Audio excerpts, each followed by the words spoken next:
Let's go. Peace. This is the enemy's public. And I am Bro.Nasir. Peace to my brother, Big Dog Philly OG. How you doing, good brother? Be strong for the family and steadfast. Sincere condolences to you and your family, brother. Um, this is your brother Nasir, and this is the enemy's public. And we're going to speak about merchants of death. Eat fast and die young. The fast food restaurants. We're going to dive into what goes on in these so-called restaurants, these eateries that feed us poison and who are merchants of death.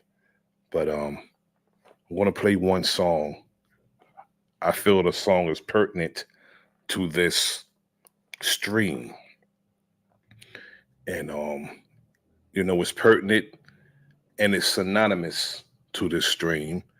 And I just want to play it before I get into the subject matter.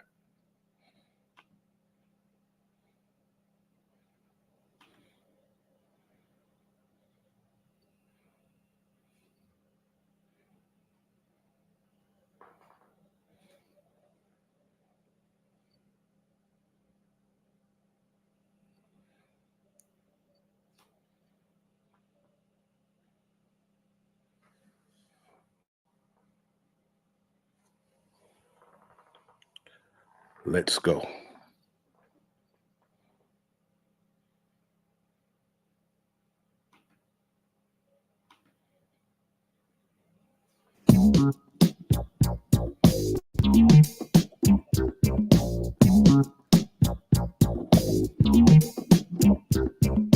Beef. What a relief. When will this poisonous product cease? This is another public service announcement. You can believe it or you can doubt it. Let us begin now with the cow. The way it gets to your plate and how. The cow doesn't grow fast enough for man. So through his greed, he makes a faster plan. He has drugs to make the cow grow quicker. Through the stress, the cow gets sicker.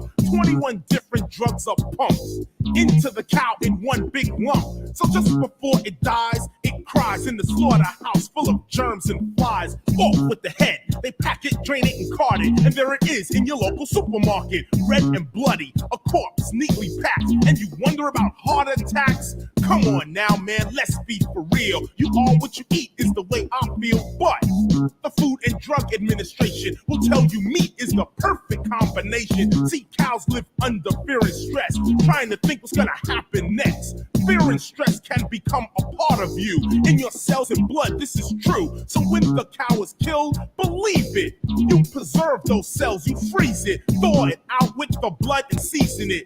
Then you sit down and begin eating it. In your body, its structure becomes your structure. All the fear and stress of another. Any drug is addictive by any name. Even drugs in meat, they are the same. The FDA has America strung out on drugs and beef, no doubt. So if you think that what I say is a bunch of crap, tell yourself you're gonna try and stop eating meat and you'll see you can't compete. It's the #1 drug on the street, not crack, cause that was made for just black but ground beef for all American teeth. Life brings life, death brings death. Keep on eating the dead and what's left. Absolute disease and negative. Read the book How to Eat to Live by Elijah Muhammad. It's a brown paperback for anybody, either white or black. See how many cows must be pumped up fatter.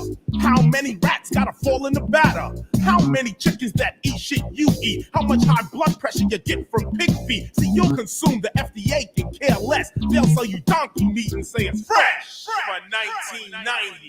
You suckers. Now, that's a 34-year-old song, Beef, off the Edutainment album from Boogie Down Productions. Peace to my brother, Jared Jaguar. The question is, what is the FDA? The Food and Drug Administration. The U.S. Food and Drug Administration is a federal regulatory agency in the Department of Health and Human Services. The Food and Drug Administration is responsible for protecting the public health by ensuring the safety, efficacy, and security of humans and veterinary drugs, biological products, medical devices, and by ensuring the safety of our nation's food supply, cosmetics, and products that emit radiation. I know this is what they say. This is their mission statement. It's what they say they do. Yet, do they do all of the aforementioned?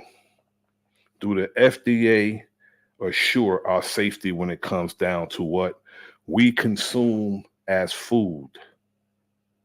Um, which is our topic of discussion. Eat fast and die young. Fast processed foods. Are we protected against ingredients in fast foods that will potentially and eventually harm us?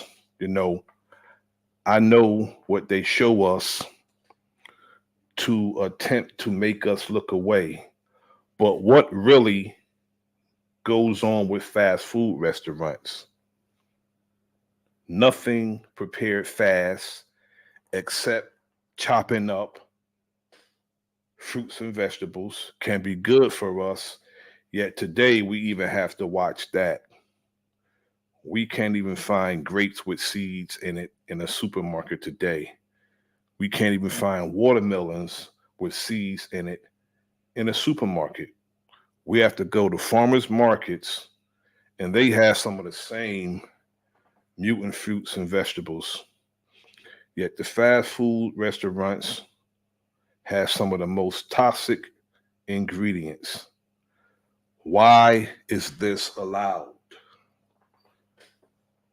Greetings to Lady Shea Butter. Thanks for tapping in. I appreciate it. Greetings to my brother Jared Jaguar. Thank you for tapping in. I really appreciate it. Now, why is this allowed? Thank you all for asking. It's called industry, mass production, and greed. These are corporations, and it's about capitalism, meaning it's all about their wealth, not our health. Over 30 billion sold is what McDonald's says. Yet, where's the health benefits in their products? There are none. If McDonald's and Burger King are selling so many burgers, calling them beef burgers, where are they getting all the beef? From what cattle? I mean, for so many years they've been selling, or they've been saying they're selling 30 and 40 billion burgers. And we have two restaurants, that I'm talking about right now, but we have, different restaurants, all these different burger places. Where are they getting all this beef? Excuse me.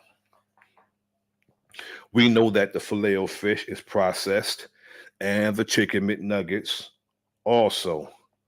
Where does the chicken and the fish come from? In such a massive scale. Not a farm, yet a factory. Whenever anything becomes an industry, greed becomes a part of it. Boardroom meetings and capital is the order of the day. Yet, if we don't be mindful of what we consume as food, drug will be administered to us because we will become sick because of so-called nutrition. Why are they allowed to lie in the ads, deceive us about the nutritional value in the foods they're selling us? At least When we hear ads about drugs, we hear a fast talking guy giving us the side effects at the end of the commercial. I've never heard that on a food commercial. Yet there are side effects when it comes to fast food. Check out the documentary, if you could, called it's a little old, called Supersize Me, where a man ate only McDonald's for a month and it almost killed him because he ate McDonald's for a month straight. It almost killed him. And you know, if you really look at it, a month is not a long time. If it don't kill us right away, the FDA will approve it. Now, I have a video presentation that I want to present. We're going to go inside some of these restaurants and we're going to check out their practices on how they do things in these restaurants. Because what we really need to do is get our people, you know, away from the golden arches, away from Burger King, away from Arby's, away from Pizza Hut, away from all these restaurants. We need to get our people away from them because they are merchants of death. You know, they attract our people, in particular, our children, with the red and yellow colors, and we can see sometimes the big, gigantic golden arches. We can see them from miles away, and in some states and some cities, they'll put it on a tall 50-foot pole so you can see it far away.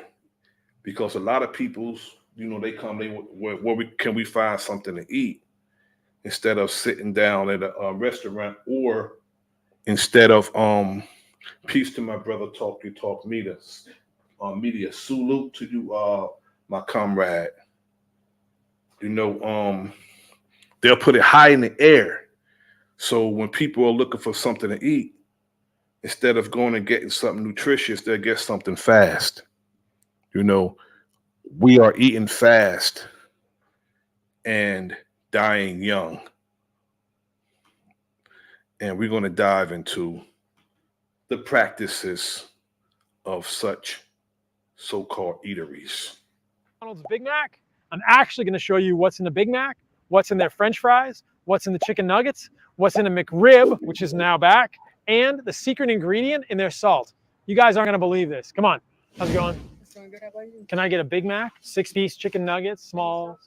Yeah, the ranch and the sweet and sour, a McRib, and a small fries. Did you like any ketchup on the side with them? Yeah. You guys make the burgers. Do you cook the burgers in any oil, or is it just straight on the grill? I'm not really sure because I don't really cook at all. Can we ask him? No oil. Just the patties go straight on the grill. We just put the patty straight on the grill and then it cooks like that. Okay. But there's obviously oil accumulated just from the meat. Okay, cool. Thank you. There you go. That's a little tidbit for you guys. If you're in a pinch, the quarter-pound beef patties at McDonald's are 100% beef. Maybe not the best beef in the world, but they don't use seed oils on the grill here. Let's go sit down and we'll see what comes out with the rest of this food. This is quite a spread of diabetes, obesity, chronic disease, and unhappiness, but I'm going to tell you why. I'm going to start with the chicken nuggets here. Trust me, I get it. I used to eat chicken nuggets. The key word to diabetes is die. As a kid. So these are chicken meat with bleached wheat flour added. The problem with bleached wheat flour is some of the chemicals they use to bleach the wheat flour can be harmful for humans, like chlorine dioxide. There's obviously a breading, which is a wheat-based breading, and that is cooked in 4 different types of seed oils: corn, canola. You hear all this? All of this in a chicken nugget. And they sell a lot of this, and we feed it to our babies. Soybean and hydrogenated soybean oil to make these chicken nuggets. Hydrogenated soybean oil, that's like a trans fat. You know that's going to be a problematic thing because of how it's processed, extra heated. But the fact that there are 4 seed oils in chicken nuggets means that you're going to be getting tons of this fat, linoleic acid, which I'm not a fan of. Why do I not like linoleic acid? This have to clog up your arteries. All of these different types of oils, and they're frying the chicken McNuggets in it, deep frying it, has to clog your arteries up. Acid, high level, not to get too technical, linoleic acid accumulates in your body. It accumulates in all the cell membranes, your mitochondrial membranes. It messes up the way you make energy in your mitochondria by causing proton leak across the inner mitochondrial membrane. The seed oils also can break down into harmful compounds called the HODs and the heats. These are called oxalams or oxylipins, etc. All right, I got a little technical. That was maybe a little more technical than high level. Basically, seed oils are something that humans never would have been exposed to before. 100 years ago. They were used as machine lubricants, and now they're a huge part of our food supply. They're in basically everything on this table. And in contrast, animal fats like tallow and butter. Just imagine they're using a machine lubricant to fry food in, and our people are eating it. And as the commercials say, they say, I'm loving it. That's what they say. We got to get our people off it. We're all we ate for thousands and thousands of years of humans. Is it any wonder that before the early 1900s, things like cancer and autoimmune disease were much more rare? Cardiovascular disease, heart attacks were almost unheard of. And since then, these have increased massively. Obviously, there are many things that have caused these health conditions to skyrocket in the last 100 to 115 years. But I think seed oils are a major contributor to this. Not a huge fan of chicken nuggets, but I think that a lot of kids out there have eaten a lot of these oils, and that is contributing to childhood obesity, childhood diabetes, behavioral problems. There's nothing good about chicken nuggets at McDonald's. We've also got the dipping sauces for the chicken nuggets. You've got the sweet and sour sauce, first ingredient, high fructose corn syrup, ranch dressing. First ingredient is not any sort of dairy. It's, say it with me, soybean oil. So problematic seed oils and high fructose corn syrup, the highly processed, essentially weaponized form of sugar. Soy is not good for us. You know, soy products we were told to stay away from because it gives us a chemical imbalance, and it effeminizes men, and it does the opposite for women. So anything that have soy products in it, we need to stay away from. And when we get products, we need to, use our phone and look up these different names that they put up.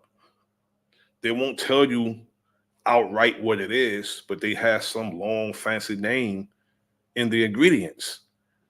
And we need to just look them up and see what it is, because if all that have to go in a cookie or a cake, it's not good for us. And it's also used to as a preservative for shelf life, because man is greedy.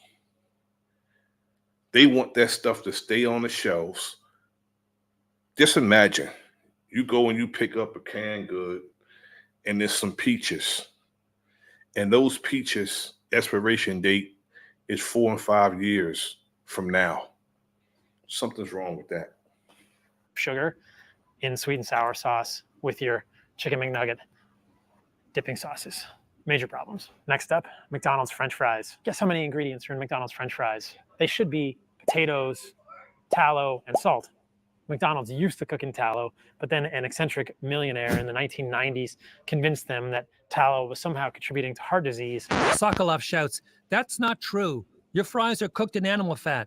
The McDonald's guy gets flustered, tries to say something. Sokolov doesn't let him finish. Beef tallow? It's vegetable and they beef shortening. They are 90 to 95% beef tallow. It's vegetable and beef comes from your company. When in fact, the seed oils that they replace the tallow with are the actual contributors to heart disease. Regardless, it is a tragedy that McDonald's no longer cooks their fries in tallow. These fries have 19 ingredients. 19 ingredients in these fries. They are cooked in 4 different types of seed oils: corn, soybean, partially hydrogenated soybean oil, which is going to have a lot of trans fats, and canola oil. What else is in here? Dimethyl polysiloxane. It's a huge word. It's an anti-foaming agent used in the oils and the fryers. It's a silicone derivative that is also found in silly putty. So there are silly putty ingredients in your French fries, but we're not done yet.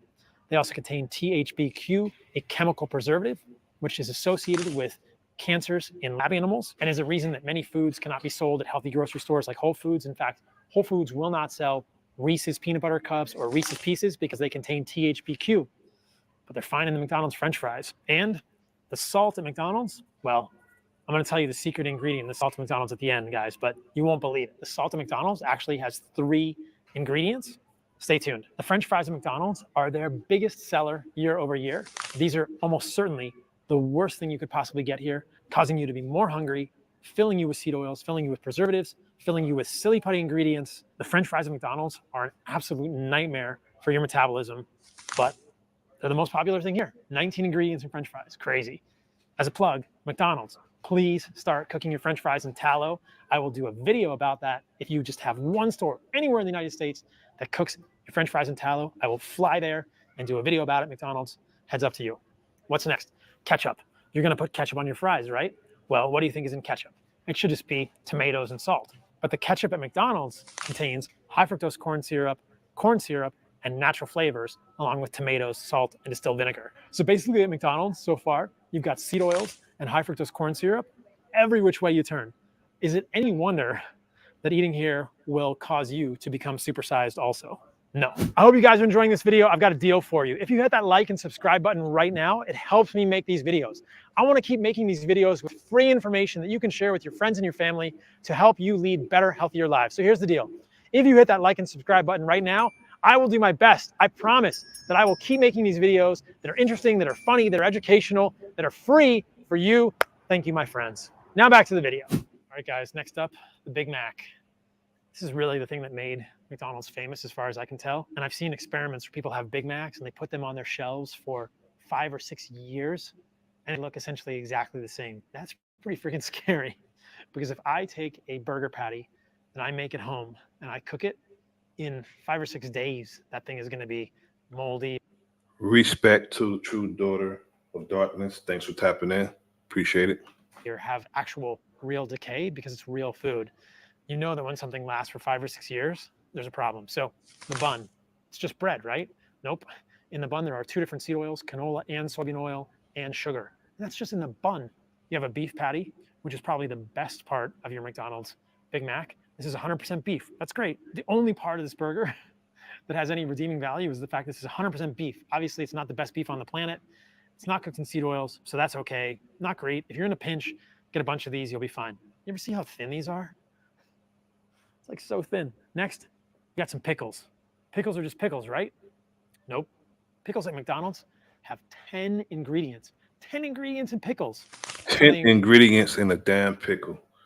Do they sell anything without some type of chemical ingredient in it? This is like eating a whole meal of chemicals. Ingredients are aluminum salts, polysorbate 80, and potassium sorbate. None of those are good for humans. And excess amounts of aluminum in our diets have been associated with increased rates of dementia like Alzheimer's. It's horrible. And these pickles are in a mix of some kind of secret sauce. Secret sauce is full of... Now this here, all of this is, you know, on top of drinking a big ass soda with all of this. All the bad things. It's like the worst things in the McDonald's universe combined. You got high fructose corn syrup, you got soybean oil, which is a seed oil, you've got caramel color, and you've got propylene glycol. Like I said, the secret sauce is like the horrible love child of all the other bad things at McDonald's. Now, we're gonna go through this bun right here. You've got another beef patty, and stuck to that beef patty, you've got a piece of American, quote, cheese. So American cheese is pretty crazy, guys.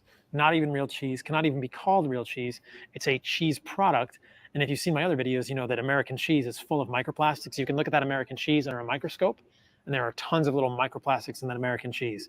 It's a cheese product. So you've got buns that are full of seed oils and sugar. So if American cheese is bad for you, just imagine a cheese product. Even worse. You've got pickles with 10 ingredients.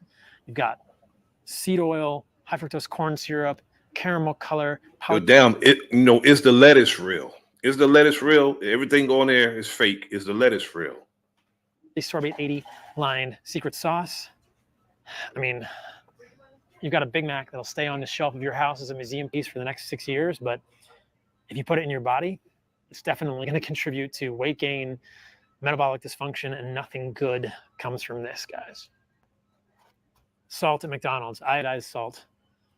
Usually salt is just sodium chloride, but the salt at McDonald's contains sodium chloride, sodium silicoaluminate, that is a derivative of aluminum. So you've got more aluminum in here. Remember, guys, that excess aluminum is associated with all sorts of neurologic issues in humans. And you've got dextrose, which is essentially sugar. So there's sugar in salt at McDonald's and aluminum. That's crazy. Let's end it off, guys, with the McRib. When I was growing up, I ate too much McDonald's. Like I said, I was kind of a fat kid. The McRib is back. It's a big deal. So the McRib is pork. And as you can imagine, the bun of the McRib, no surprise, soybean oil and sugar in the bun.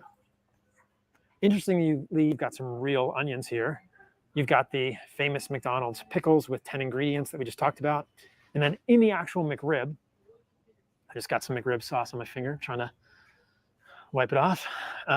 In the McRib and the sauce, you've got pork, you've got dextrose, which is sugar, you've got caramel color, you've got soybean oil, and you've got high fructose corn syrup. You've also got sodium benzoate, which is a preservative. Nothing to get excited about, in my opinion. A lot of barbecue sauce on there, full of all kinds of garbage, but it's badness. So yeah, guys, wow.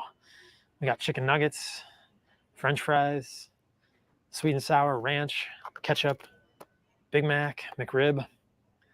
This is a metabolic nightmare right here. Let me tell you guys how to do this better. If you want to do burgers, cook them on the grill. Cook grass-fed, grass-finished. Cook them in tallow. You're going to be great. I'm not a fan of bread in general because of the gluten, but definitely don't eat bread that's full of seed oils and sugar. If you want to do chicken nuggets, you can get a high-quality chicken, and you could cook it in some butter for your kids. That's probably the best you can do. Definitely don't use a salt that's going to have sugar and sodium silicoaluminate in it. French fries, I'm not a huge fan of potatoes, but if you like potatoes, you can make French fries cooked in tallow with a good salt. That's going to be much healthier than this. McRib, look, there's tons of ways to eat good pork. Get a pastured pork, cook it on the grill, use a barbecue sauce that's not full of seed oils and high fructose corn syrup, and you'll be way better. There are lots of ketchups out there that don't have high fructose. Salute to my brother Hawkeye. Thanks for tapping in, good brother. I appreciate it. Those corn syrup and natural flavors in them. And there are definitely ways to make sauces like these that are better than this ranch and sweet and sour, because these have horrible things in them, high fructose corn syrup and seed oil. So you can eat foods like this. You can eat amazingly healthy, nutritive foods that taste great, but with a little bit of attention to the way you make them, you can avoid all of the toxins that are in this meal. Over 60% of the calories that we eat as Americans are ultra-processed food, like this. And I hope that this video helps you understand why Americans are so sick, fat, and unhealthy. If you eat ultra-processed food, you are getting all sorts of these toxins that are poisons for your metabolism. They're causing you to be hungry. They're causing you to gain weight. They are causing you to eventually develop things like diabetes, metabolic dysfunction, and that just leads to misery. So this is a swift path to obesity, to low libido, to diabetes, to arthritis, to all sorts of issues. I believe that all of us have a birthright to life that is full of energy, libido, strength, and resilience. This is not how you get there, but like I said, there's many ways to improve on all this that'll definitely improve your health. So now I'm going to move on to the next video. American foods that are banned in other countries.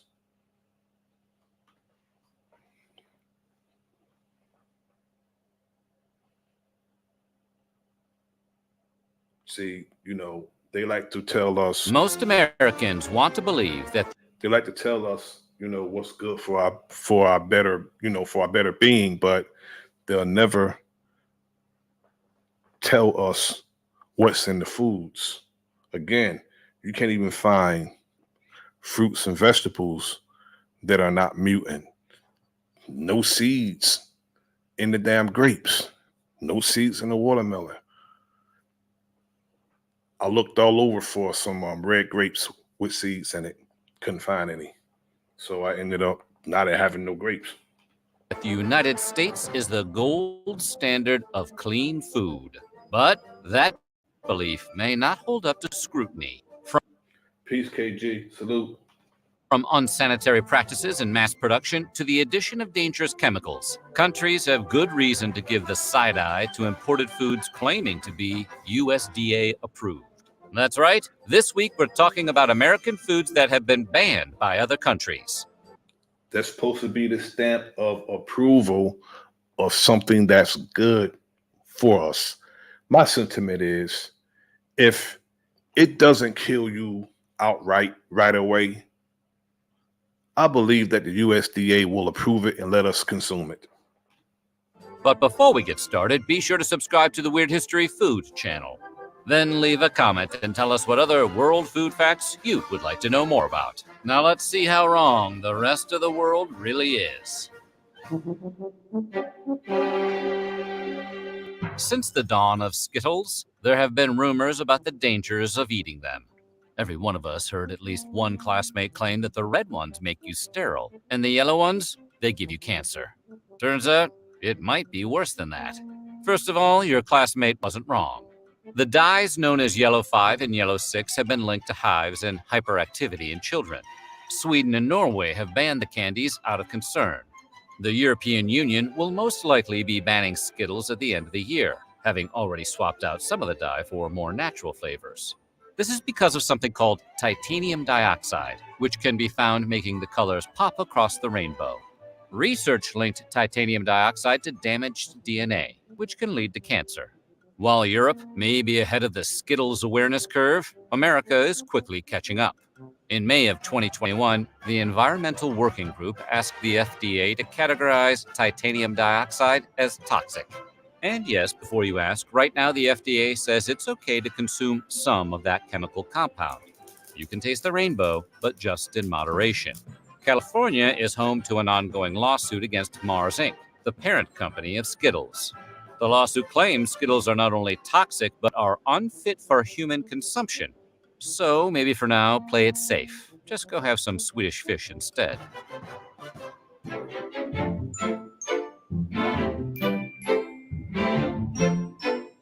Ever looked at a piece of crusty French baguette, be it in cartoon or in real life, but let's be honest, it was probably in the hands of Pepe Le Pew, and think, I can't make a sandwich with that? As great as we talk about the invention of sliced bread, a lot of European countries have actually banned much of what you'd find on America's wide grocer shelves. That's because we make a lot of our bread not just with grain, but with a variety snap packs worth of additives, like azodicarbonamide, for example, which helps bleach flour and strengthen dough. Fun fact about azodicarbonamide, it's also used in a spectrum of industrial products, including yoga mats. Downward dog. Just imagine you're eating a sandwich, but you're eating a sandwich with ingredients that's used to make yoga mats. This is what they have us consuming. Dogs. The European Union is really against the idea of its citizens eating yoga mat material and has banned their use in food products.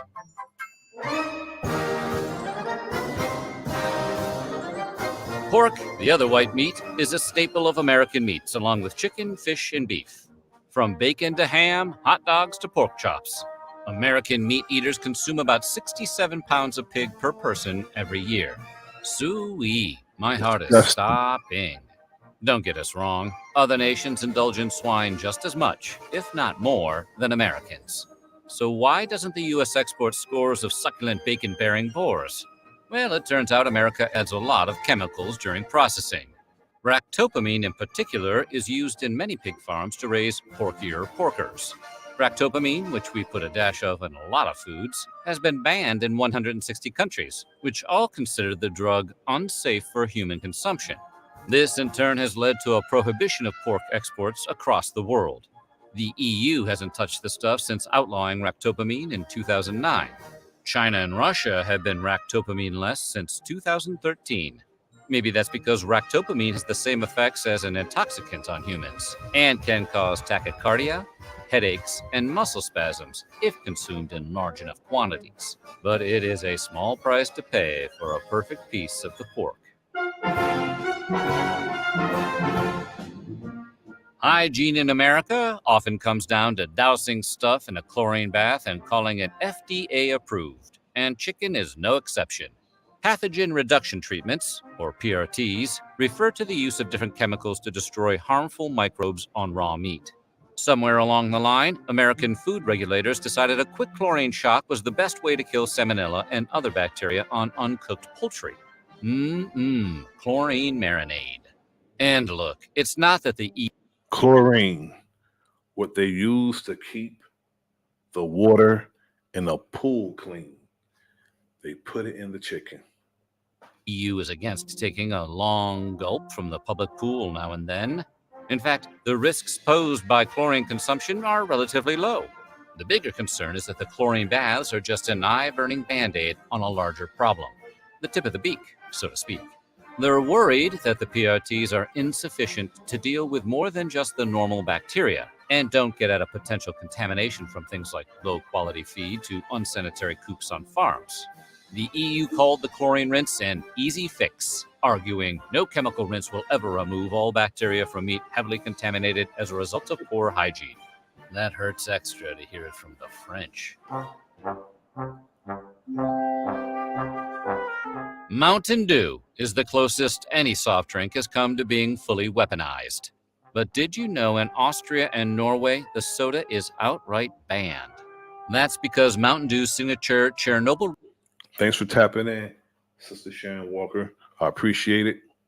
radiant hue comes from tartrazine, also known as yellow 5. And if your ADHD hasn't kicked in yet, you'll remember that color and number from the Skittles section earlier. It's been linked to headaches, hyperactivity, and the desire to be annoying to other people. Ironically, the qualities that make Mountain Dew a soda non gratis in other countries is exactly what the brand promotes: a frenetic, overcaffeinated lifestyle. Do the do. Baja Blast. Woo-hoo. And while you might be able to find Mountain Dew in Europe, it's going to hit a little different. That's because Europe spent exactly 2 years in the 90s riding the dew before discontinuing it.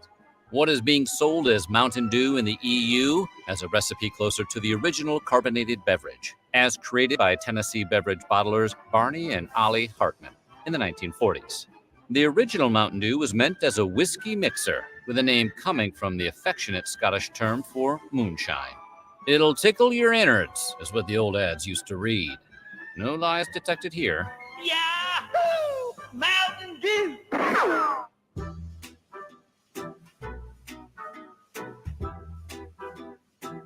Little Debbie has been providing Americans with comfort snack food since the 1960s, with their variety of zebra cakes, star crunches, nutty bars, fudge rounds, and cosmic brownies. But their big claim to fame, as anyone who has ever had their lunch packed by a parent can attest, is the Little Debbie Swiss Rolls, a mixture of rich chocolate cake and butter-creamy filling. Over 900 million cartons of Little Debbie products are shipped each year, but none of those cartons go anywhere near Austria or Norway. Blame those rascally additives, yellow 5 and red 40. Swiss rolls contain 32 milligrams of dye per product, and in those quantities, they've been shown to have an adverse effect on children. And we're not just talking about causing hyperactivity, although one study found that cutting all artificial food coloring from diets may be 1/2 as effective as prescribing kids Ritalin. And while we can't prove there's a direct connection between artificial food coloring and cancer, they do cause damage to white blood cells, causing them to mutate after only 3 hours. Exposure to these dyes could cause tumor cells to multiply way more rapidly. For that reason, researchers say a high chronic intake of food colorings throughout the entire life. The crazy part about this is that they put a kosher sign on Little Debbie's, saying that they're kosher. That's the crazy part. These are referred to as a kosher product. Life is not advisable. If only they weren't so delicious. Surprisingly, you can buy Little Debbie's Swiss rolls in the EU, but they come with warning labels advising parents of the potential dangers to kids. You know, like cigarettes.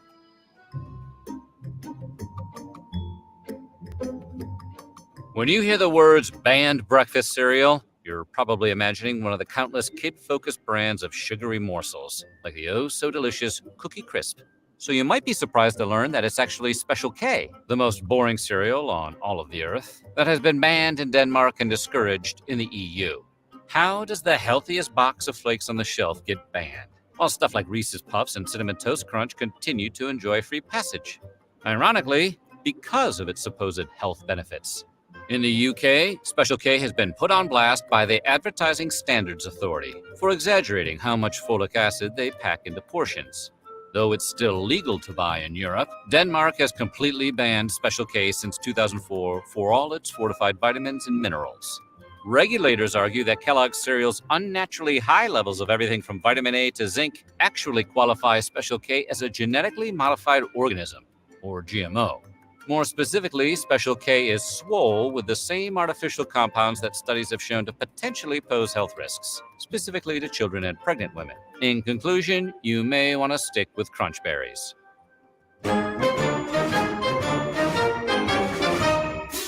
You don't need to take a transcontinental flight to visit countries that have banned American foods. Just drive up to the Canadian border, flash your passport, and sign an affidavit saying you're not smuggling any steak tartare in your trunk. Today, consuming raw meat has fallen out of fashion in the US, much like other foods like veal and pate, which don't make you sick but might make you sad.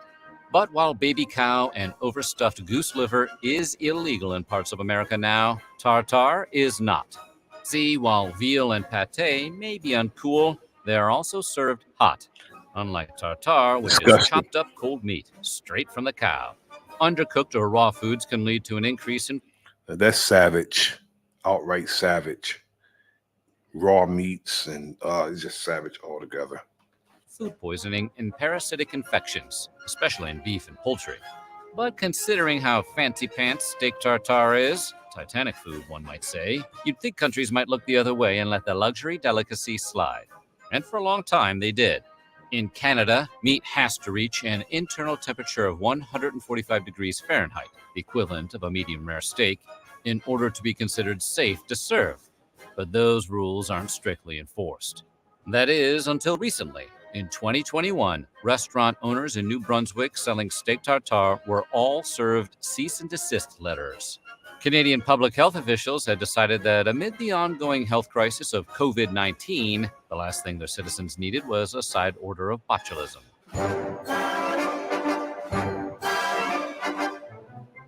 Is there anything more American than Coca-Cola?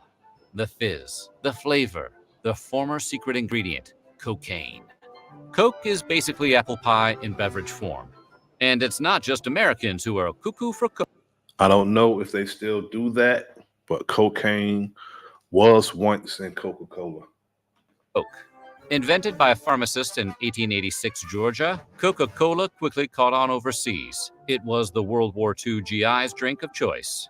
Pre-pandemic, Coca-Cola had 500 brands in over 200 countries, making it the best-selling soft drink and one of the most recognizable brands of all time. But there will always be exceptions. And unlike the other entries on the list, for once, it has nothing to do with health concerns. Everybody knows that Coke is not good for you. We just decided collectively that we don't care. No, the countries that have outlawed the brand have done so because of what it represents, a symbol of the encroachment of American capitalism.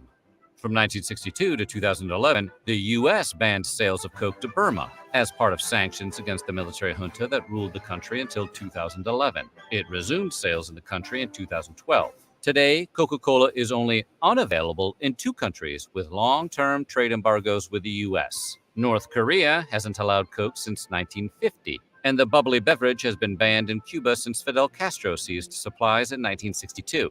First the prequels, now Coke. Is there anything that can't be ruined by the federalization of trade taxation? In a twist of irony and lime, Cuba was actually one of the first bottlers of the beverage outside of America. Today, Cuba Cola has replaced Coke as the country's soft drink of choice, though black market sales abound. After all, it is the birthplace of the Cuba Libre, aka the rum and coke.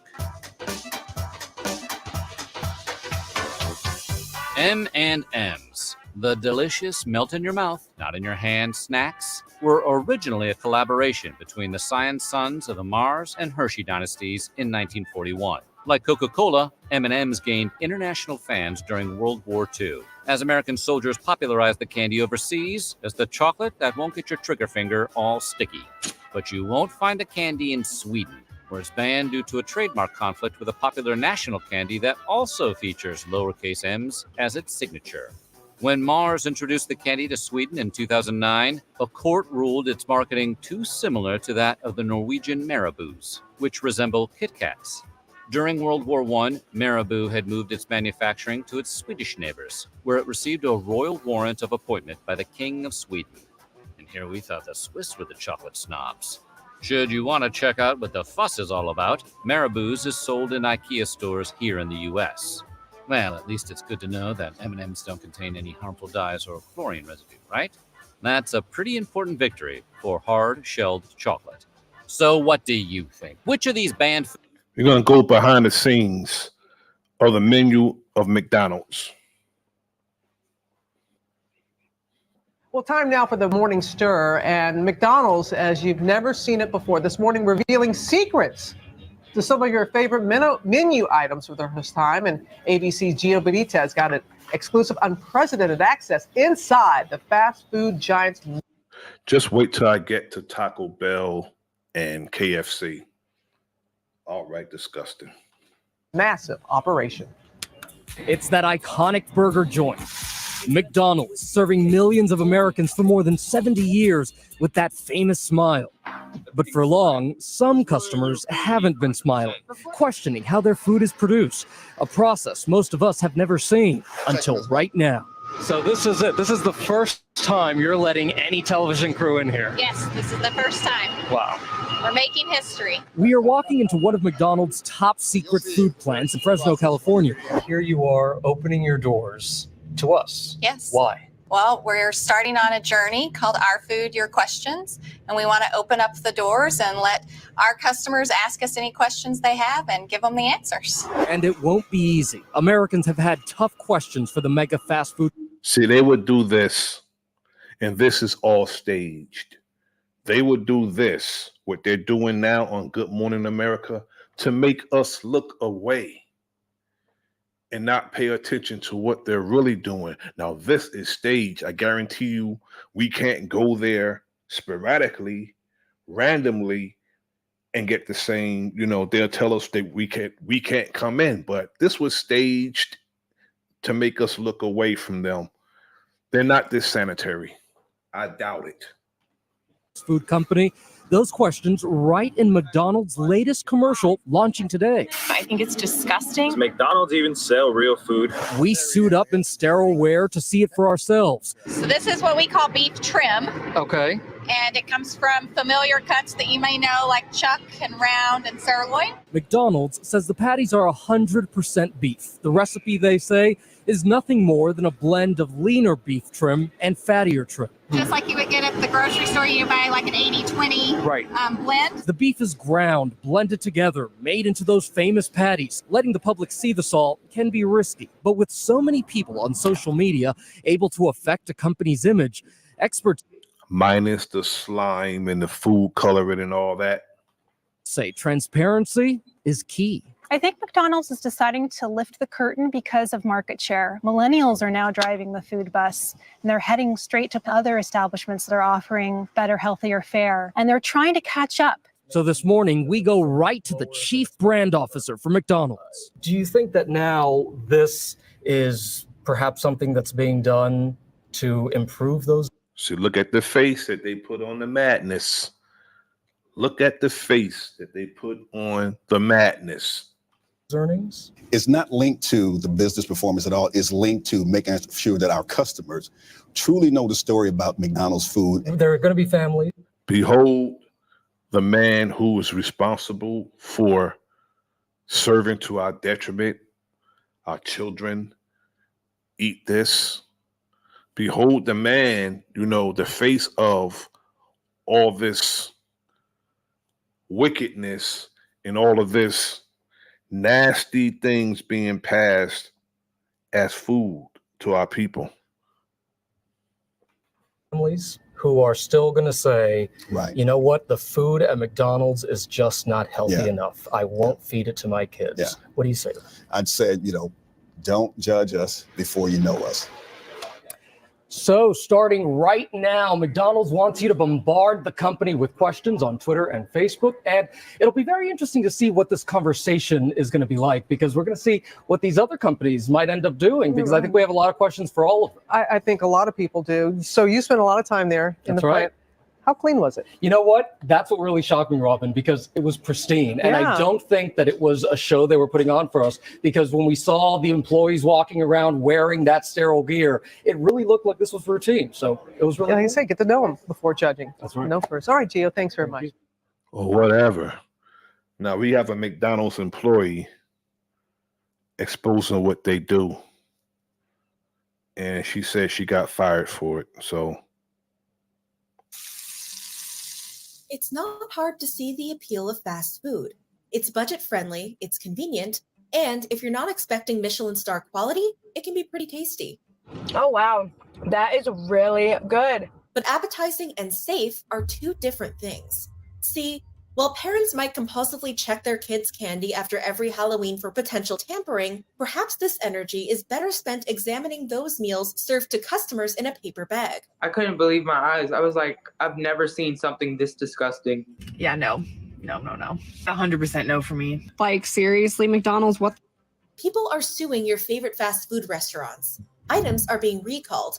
Effective immediately, a stop and sell and discard. Employees are being forced to serve food gone wrong. But what about customer safety? Like, this stuff can get people really sick.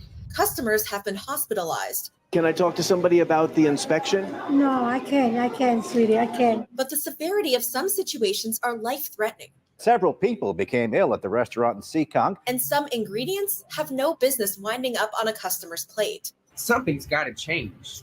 Like, this is going to get people sick, like really sick. Is eating fast food still worth the risk?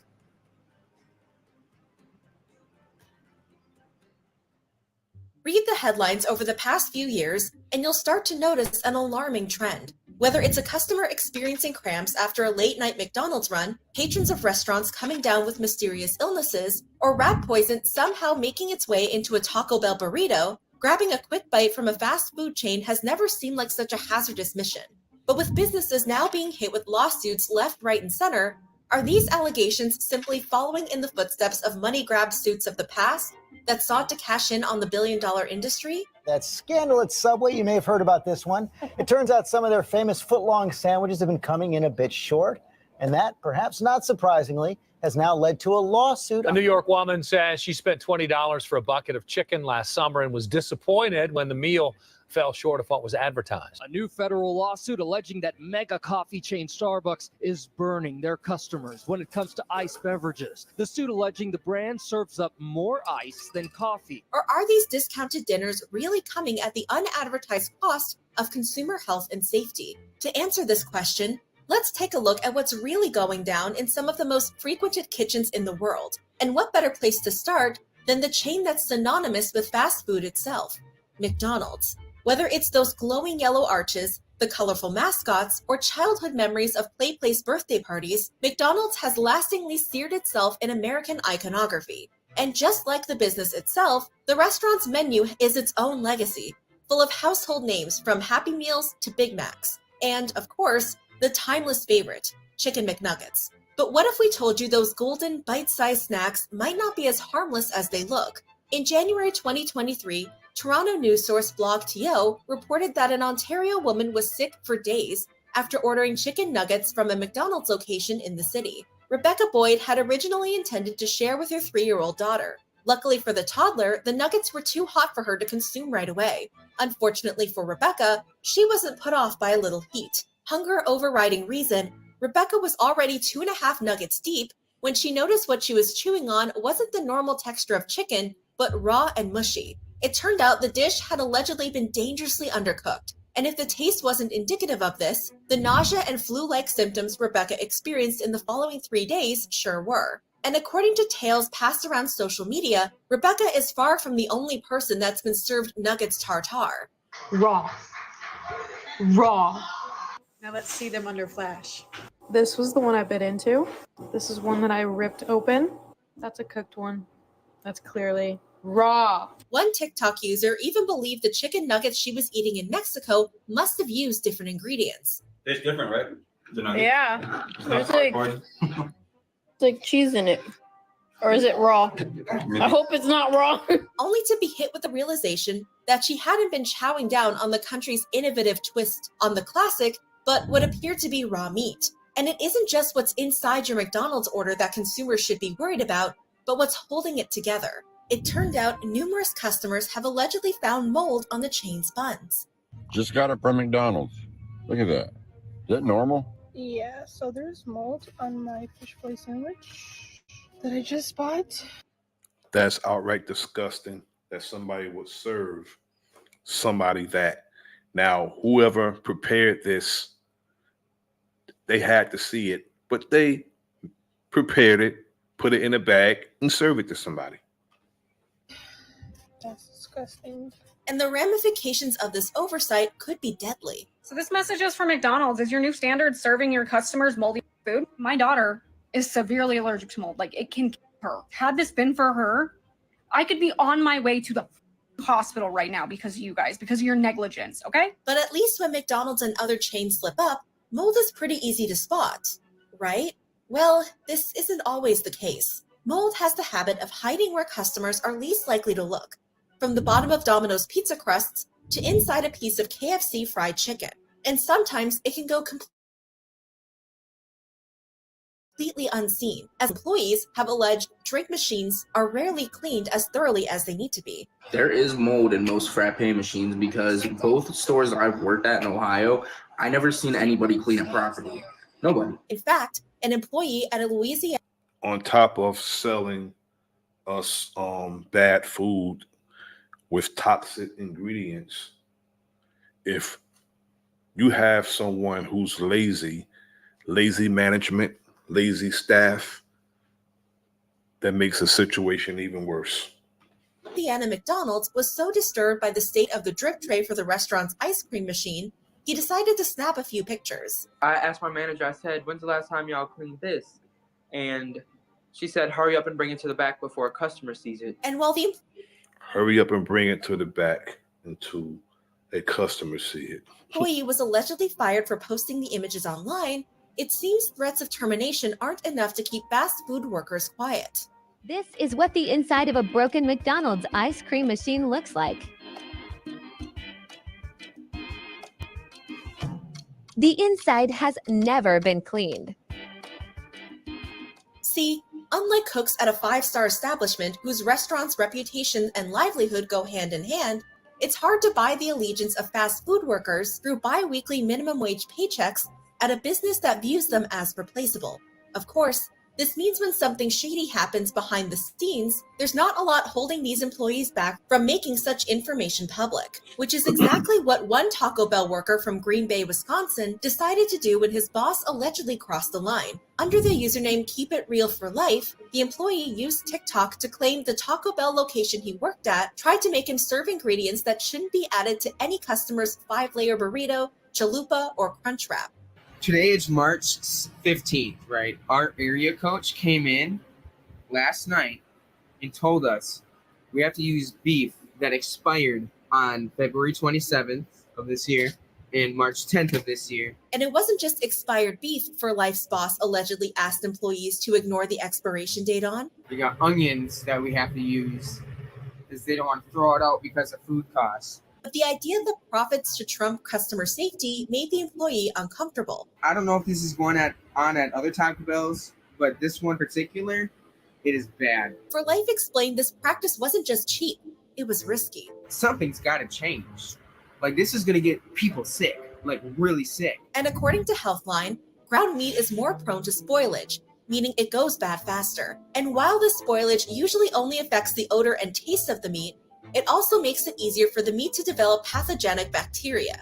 a major culprit in food poisoning. Fever, cramps, and vomiting are just some of the symptoms customers could experience if their favorite Mexican-inspired meal was served with a side of expired beef.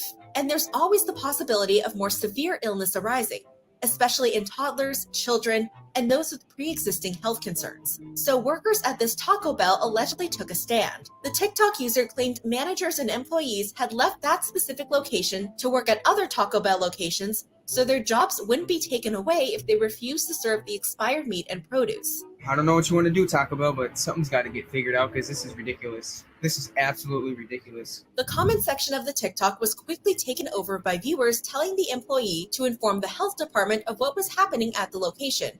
As one user commented, "It's against core and food safety violations in the health department." But it seemed For Life was already aware of this, replying, "Oh, I know, but when your job is at stake, most employees will do what they are told. We didn't sell it on our shift, but the closing crew will." 2 days after the video was posted, For Life allegedly received a call from his boss. She called me and said I'm fired. I was like, that's fine, but what about what you said to serve, what you told the employees to do to serve expired food?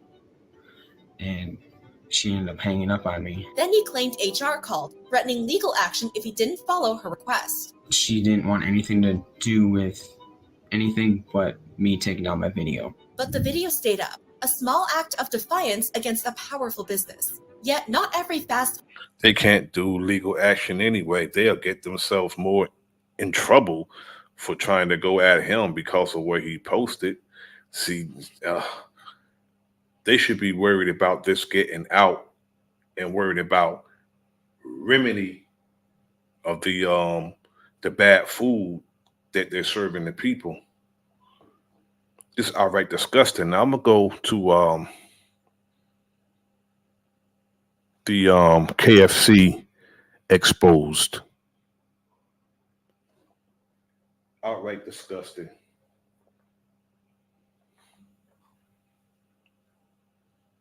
Can't eat at these places. Well, What do you want the world to know about KFC and Taco Bell? I want the world to know that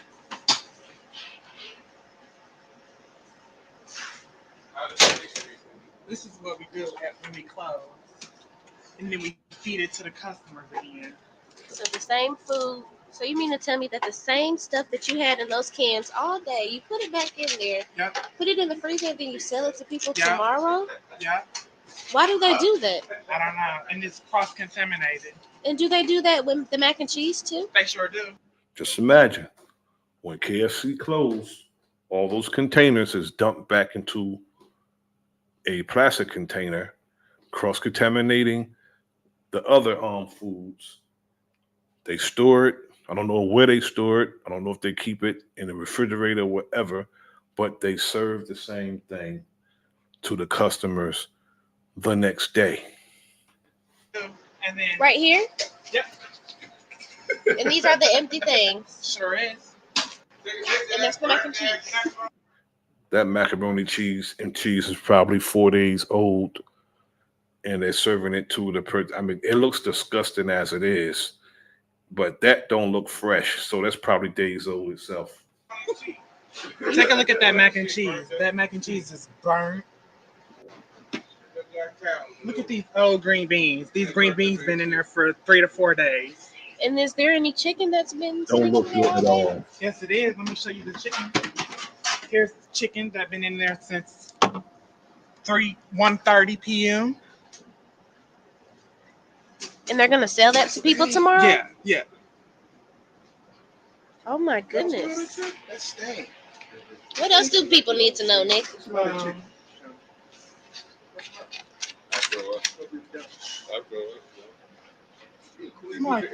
Chocolate or something. No, it's not that. It's got to be the next. Does it stink to mine? Hell yeah, that stink. Look, smell this one. There's another one? That one ain't. Ooh, And this chicken right here been in there since 4:30, and they're gonna sell this tomorrow. There you have it. And it has, just think, mold and mildew probably grew in there. Well, that's all you need to know. Now, we'll go to a guy exposing Taco Bell for selling fake meat. Exposing Taco Bell and how nasty this bullshit is. See these? These the twists that y'all love so much. These bitches sit back here for weeks, and then we just put them in them bags when we feel like it.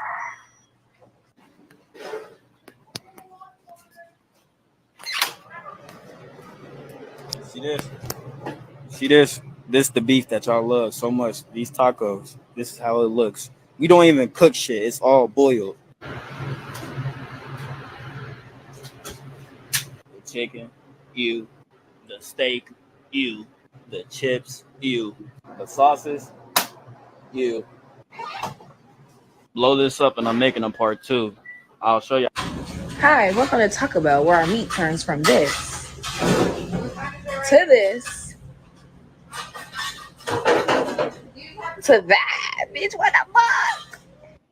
Wow. So thank you guys for almost 100K. That shit means the world to me. I didn't think we'd get that far. So yeah, this is part 1. The McRibs.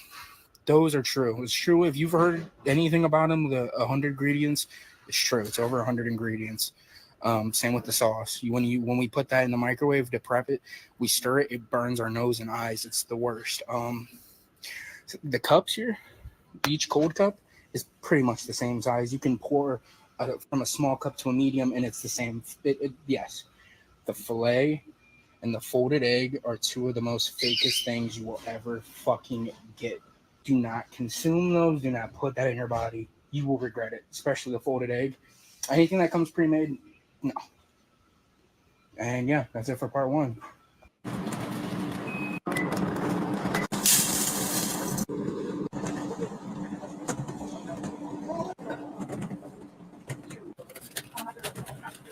If you love McDonald's, keep watching this video. I'm about to expose their ass.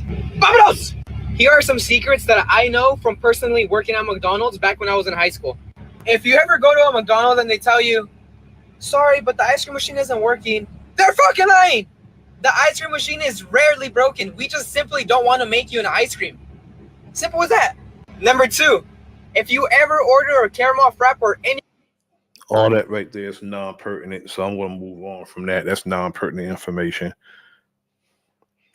I just want to... Sometimes it seems like just about every fast food restaurant has had some sort of scandal involving its meat. For Subway, it was the chain's questionable tuna. KFC has faced allegations that include serving raw chicken, expired products, and even a fried rat. And Burger King may or may not have passed off horse meat as beef back in 2013. There's also the recurring claim that McDonald's uses pink slime as a meat filler in its products. According to Business Insider, pink slime is made from beef trimmings, basically what's left after all the good cuts of meat are removed, and ammonia. An inspection by Mythbusters alum Grant Imahara revealed that while McDonald's has used pink slime in the past, the chain's burgers are now in fact 100% beef. And now, Taco Bell might be just as guilty of serving leftover bits of meat being marketed as shredded chicken. In 2011, Taco Bell faced a lawsuit accusing the fast food chain of serving beef that was more filler than meat. According to NPR, the lawsuit was eventually dropped, but some are still skeptical about Taco Bell's offerings. One self-identified former Taco Bell employee took to TikTok to shed some light on the chain's meats. In her video, the former employee states that the ground beef is perfectly fine and is made with water and seasoning. The grilled chicken is also a safe bet, but the shredded chicken is where things get a bit more questionable. The TikToker revealed, but the shredded chicken is all the bits of the chicken that you don't want to eat, and I promise you eventually you're going to get a bone. Avoiding Taco Bell's shredded chicken shouldn't be too difficult nowadays. Taco Bell took it off the menu in 2020. The TikToker goes on to warn viewers about Taco Bell's steak, claiming it's mostly gelatin.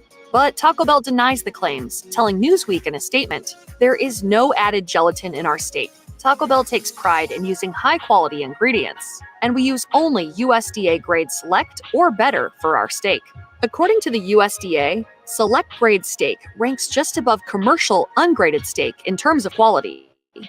Regardless of what the steak contains, lovers of Taco Bell still say it tastes pretty darn good. So maybe that's all that matters. Wide Open Eats suggests avoiding the steak items, including the steak quesadilla. But according to some displeased diners, Taco Bell steak overcooks easily. Dry, chewy steak isn't exactly appetizing. If you can get past the texture, nutrition facts are also something else to consider. A single Taco Bell steak quesadilla is 520 calories, and that's before you customize it.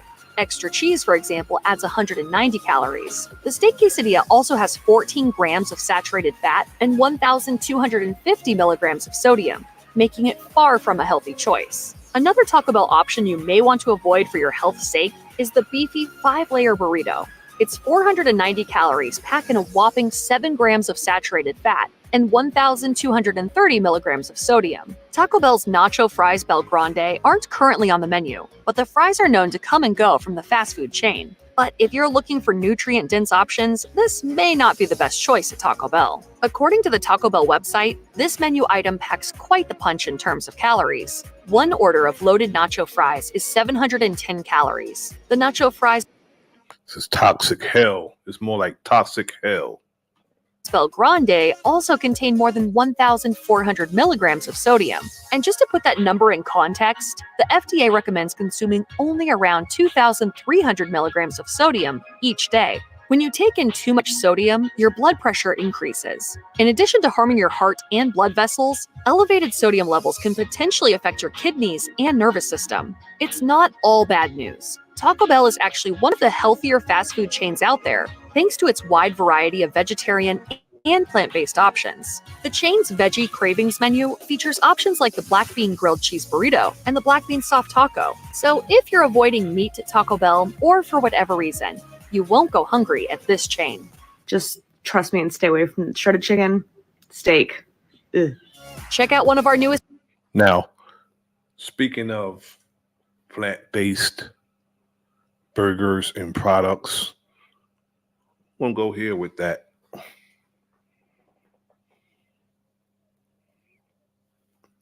That's not always good either. So I received a bit of negative feedback the other day from someone.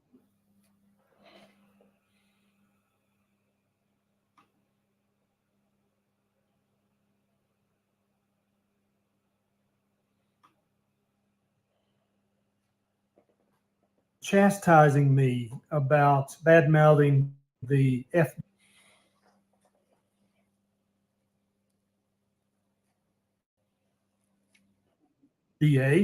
To quote, the FDA would never approve a food additive that had not been proven safe. The FDA works very hard to protect us from unsafe food and drug additives. The conversation I had been having was about leg hemoglobin, that is the additive to Impossible Burger's ground beef that makes it bleed like real meat, has that bloody juice that we all love to sop up. And so I thought, well, maybe they're right. Maybe I jumped the gun on this. So I did some research, and this video is going to tell you the in-depth research that was done to prove that leg hemoglobin is safe for human consumption. So in case you're not up to date on this discussion, Impossible Foods has a product called Impossible Burger, which is made 100% of plant-based products. So there's no meat in an Impossible Burger. But for some reason, evidently vegans really love for their plant-based foods to look and smell and even bleed like real meat. I have no idea why a vegan would want a product that looks like it's oozing real blood. I can understand why carnivores would like that, but not vegans. At any rate, so I looked into this, and leg hemoglobin was initially discovered back in, I think, the 60s, and it comes from the root nodules of a soybean plant. Now, I looked for soybean root recipes and foods made with soybean roots, and I didn't find anything on Google or DuckDuckGo. So to my knowledge, human beings have never eaten the roots of soybeans, especially the nodules on the roots of mature soybean plants. But that's where leg hemoglobin was discovered. Now you'll see in the corporate press that leg hemoglobin, which is a contraction of legume, which is what a soybean is, and hemoglobin, which is a naturally occurring molecule in animal-based foods. Leg hemoglobin, they'll say, oh, it's exactly the same as the hemoglobin molecule in meat. But if you look at the two molecules side by side, you can see they're substantially different. They might resemble each other vaguely, but they definitely don't rhyme. They're definitely not exactly the same. And so, no, they're not exactly the same. There are multiple differences in the molecular structure. And so Impossible Foods, they're not going around digging up millions of soybean roots. What they did was they sequenced the genome of leg hemoglobin, and then they taught a fungus called Pichia pastoris, which we discovered in the 1960s. They taught this fungus to make leg hemoglobin so it can churn it out by the thousands of gallons in a chemical laboratory or chemical factory. And then they use that as an additive to their Impossible Burger so that it bleeds just like real meat, even though vegans are repulsed by real meat. So that's a little backstory on just what leg hemoglobin is, and I still don't understand why vegans would want their plant-based foods to bleed like real meat. But so then I looked into the research. Okay, what research? Moving on from there, going to FDA approved toxic food.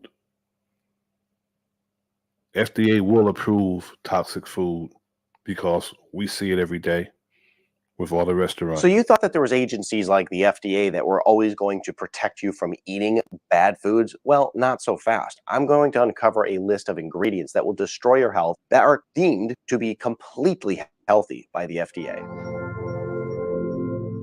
Hey, Wellness Warrior, I'm Dr. Zarowski, and whenever we buy food, it's so important to make sure that we're reading the labels because we're going to find some ingredients in there that are pretty unsavory and damaging to your health. Let's go ahead and dive into the first one, and that's going to be high fructose corn syrup. Now, this is a very inexpensive sweetener that's used in a lot of food and drinks today. Now, high fructose corn syrup is particularly damaging because it has to be converted by the liver to glucose, glycogen, or even fat before it can be used as an energy source for your body.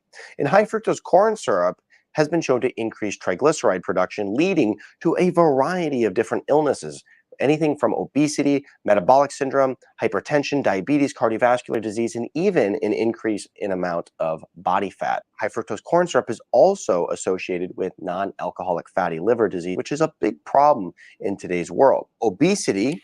Yeah, the corn syrup is the high fructose corn syrup. It's in a lot of the sodas and so-called soft drinks that's out there that's causing diabetes and obesity. Linked to high fructose corn syrup usage also increases the risk of developing several types of cancer. There was a team of scientists from Cornell University, and what they did in some research is they basically fed high fructose corn syrup to mice, and they found that high fructose corn syrup actually promoted the growth of intestinal cancer cells. The thing that's very interesting about this is that gastrointestinal cancer continues to skyrocket today. They're finding in animals, it increases cancer cells in your gut. Well, I don't know, maybe it's happening to us as well. High fructose corn syrup, in my opinion, should always be avoided, and I don't believe it is a safe, good, healthy alternative sweetener. Next on our list is aspartame. Now, this one's a big point of contention for a lot of people. Many people want to argue that aspartame is completely safe, but aspartame is the world's most widely used artificial sweetener. It's marketed under many names like NutraSweet, Equal, there's one called Sugar Twin, and then AminoSweet. Aspartame is a synthetic chemical, and it's composed of an amino acid, phenylalanine, and also aspartic acid with a methyl ester. When consumed, the methyl ester breaks down into methanol, which can actually be converted into formaldehyde. There's dozens of studies that have linked aspartame, which is, as I said, the world's formaldehyde. Is what they put in a corpse, and this is what they give us to consume in soft drinks and in artificial sweeteners. You know, you use enough of this and they don't even have to embalm you. because you use enough of it to embalm yourself. Formaldehyde is crazy. World's most widely used artificial sweetener to serious health problems, including cancer, cardiovascular disease, Alzheimer's, seizures, stroke, dementia, and a lot of other really negative intestinal problems. It's also been associated with even headaches and mood disorders, and even beyond headache, migraines. We have to make sure that we're avoiding aspartame, in my opinion. Look, if you think it's something that's healthy for you, I guess go ahead and use it. Personally, me and anybody I'm making recommendations to, I would say avoid it. You also want to avoid another type of sweetener, which is very popular. It's called acyl sulfame K, or acyl sulfame potassium. It's a chemical sweetener. Let's move on to a very prominent ingredient that you will find in a lot of foods, and it goes by BHT or BHA is what you'll see in the ingredient list. This is a petroleum-derived chemical, and it's used to stabilize food. Chances are, if you've read labels, you've come across it. Now, the BHT is a preservative that is found in foods such as cereals, gums, fast food, processed foods, drink mixes, shortening, snack foods, and a whole bunch of others. I mean, if you look at like chip bags and stuff, you're going to see BHT. This compound is also found in a lot of food packaging, animal feeds, cosmetics, pharmaceuticals, and rubber and plastic. Salute to my brother, Brown's Flat Power God. Thanks for tapping in, good brother. I appreciate it. Okay, so this is a very dangerous chemical in my opinion, but it's once again used to stabilize food and keep food from going bad, basically help food last longer on the shelf. BHA or BHA has been shown to induce allergic reactions in the skin. The International Agency for Research on Cancer classifies BHA as a possible human carcinogen. The European Commission on Endocrine Disruptors has also listed BHA as a Category 1 priority substance. And it basically, they found that it's going to interfere with hormone function such as estrogen. Long-term exposure to BHT in mice was shown to cause their liver to become toxic along with their kidneys and their lungs. BHT can act as a tumor promoter in certain situations. Some evidence suggests that high doses can mimic estrogen, which we mentioned, and then it will affect obviously female hormones and then male hormones as well. And it could lead to even infertility. One of the things that's very interesting, and we see this a lot, where something is considered to be dangerous for an animal, but then is considered to be completely fine for a human. And in the case of BHT, that is goes back to what I said earlier in the stream. They will approve it for our consumption if we can eat it and it don't kill us outright right away. But if it will eventually kill us, they don't care about that. People are wondering why we're having health problems when we've been eating, and some of the things that we think are healthy are not healthy. They put it and they sell it to us as a health food, but it's not healthy. But it's approved.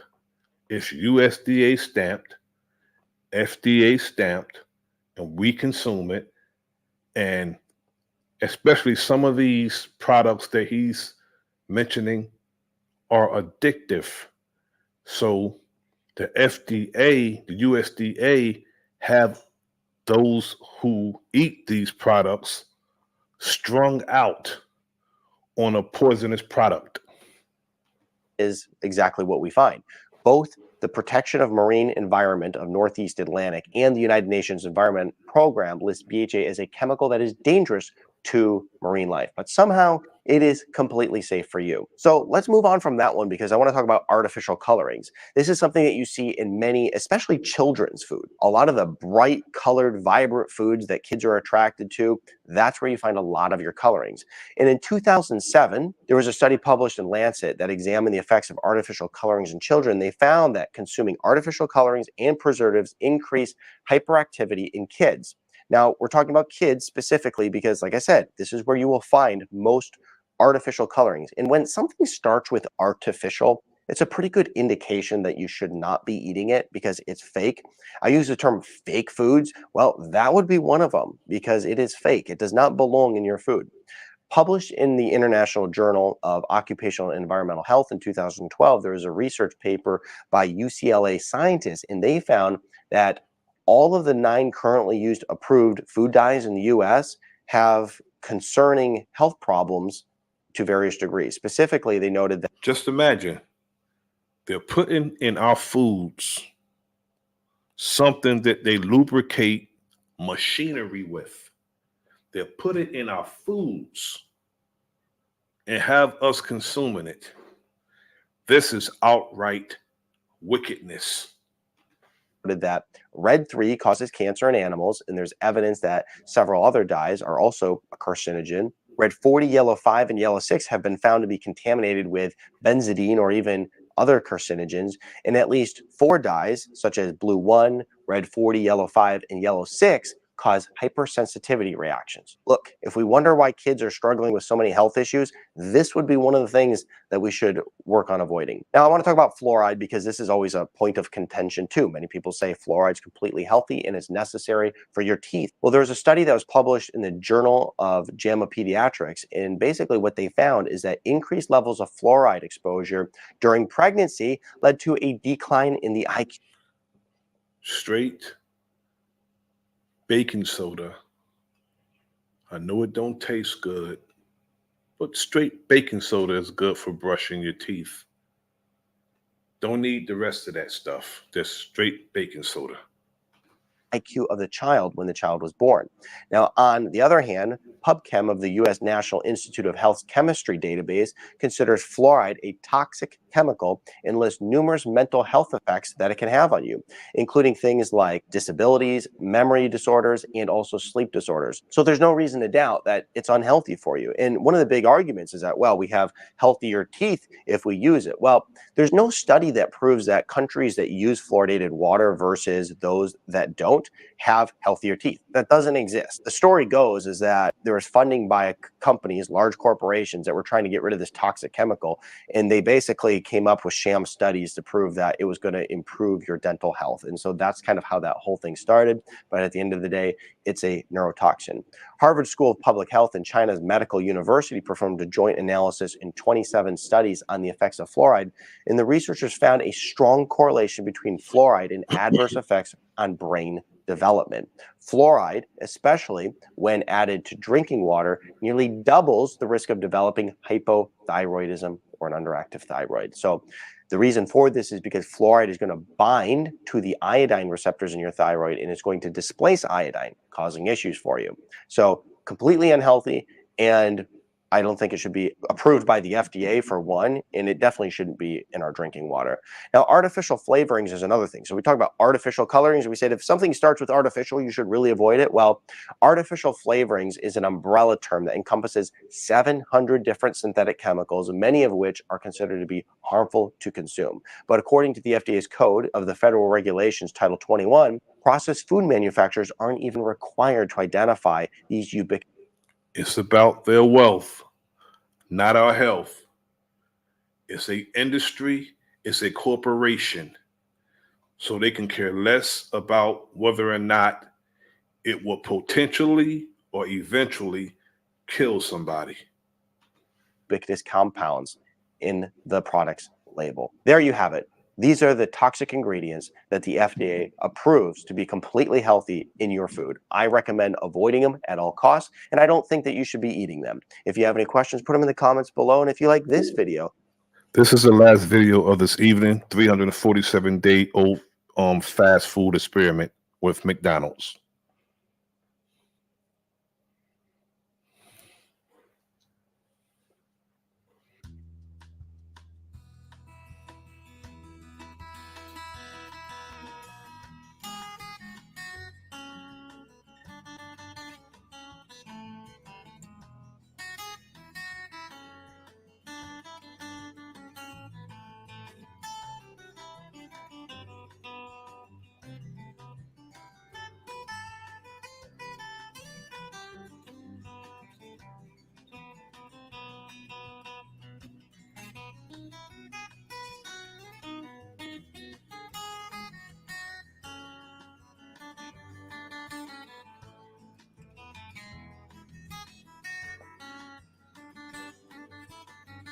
Look at this.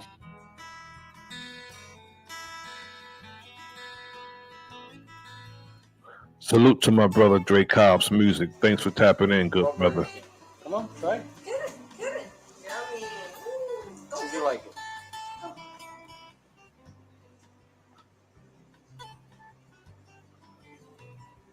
See, the dog don't even like that Go. foolishness.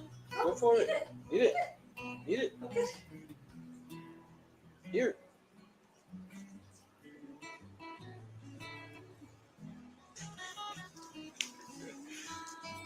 Here. Here. Smell it.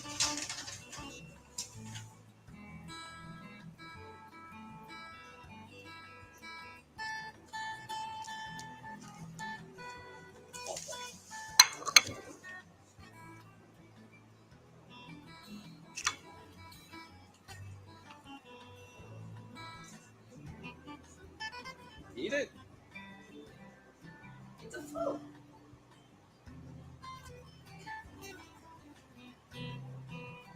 Flash said, hell no.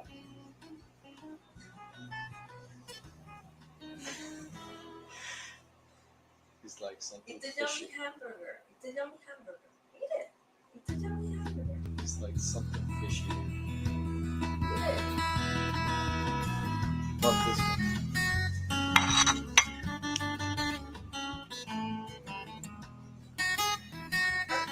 No. Drop it. Here, good boy. Good. Get a snack.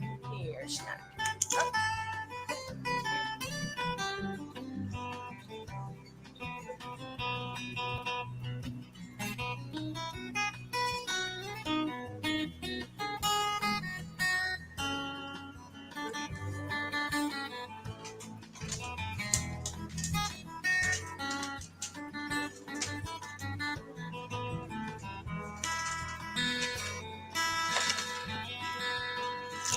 That's why you guys see one.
Now,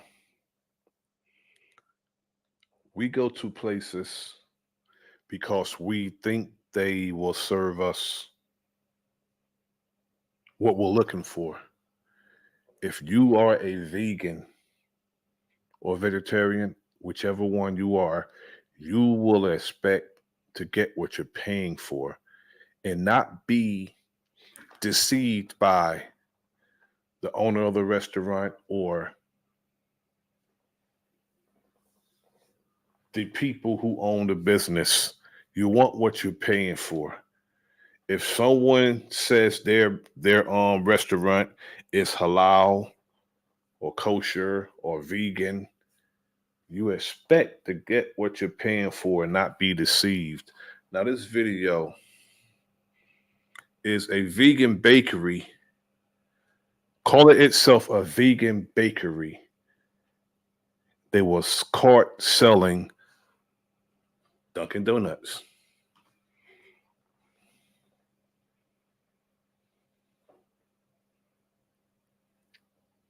Can't make this up, people.